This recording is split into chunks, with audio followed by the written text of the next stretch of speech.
Well, the US Secretary of State says that the Trump administration was troubled by the humanitarian situation in Gaza, reeling under a total Israeli blockade. He spoke as at least 120 Palestinians were reported killed in Israeli airstrikes since Thursday. Israel says it's targeting Hamas and that it'll continue with plans to expand its offensive in the territory over the coming days. Though many victims were women and children in displacement camps, Israel says that the strikes were against legitimate militant targets.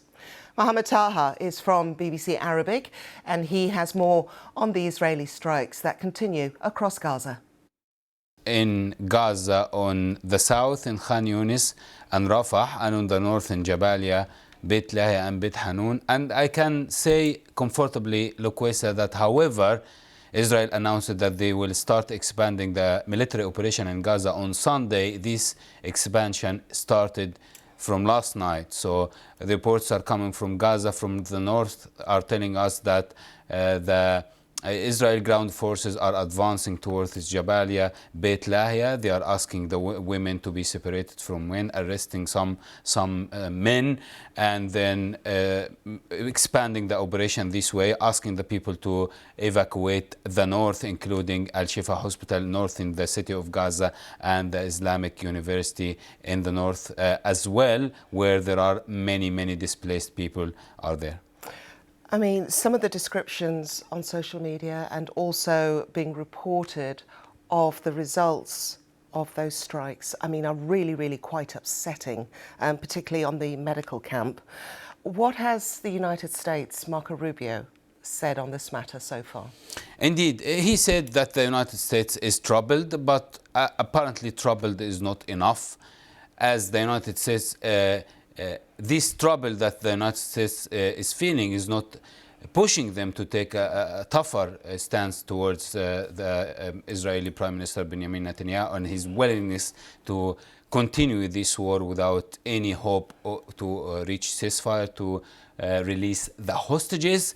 So, and amongst the Trump visit to the Middle East, we didn't see any big announcement regarding Gaza. We saw big announcement regarding Syria, the lifting of the sanctions, or the meeting of the president, the Syrian president. Or we saw announcement related to Iran. We saw announcement related to the Houthis. But Gaza wasn't on the top of the agenda of Trump's visit to the Middle East. This made people are really angry on social media. They are putting the image of Donald Trump along with the image of the dead people in Gaza, saying that they are dying at the end of the day by American ammunitions. If this offensive continues and nothing is agreed as part of the negotiations, Sunday is the deadline. We had that warning from the UN of an imminent famine. I mean, things are very serious, aren't they?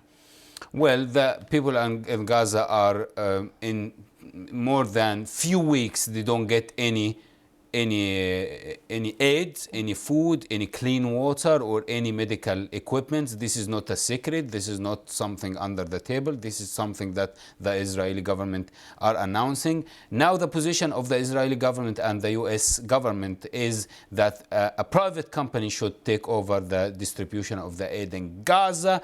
The UN says that this will not work. This will not be efficient, and the aid will not be distributed efficiently on all people. But the United States and Israel apparently saying this is the only way not to make the aid fall in the hands of Hamas. And amongst all of that, people are dying from hunger more than dying from the Israeli attacks.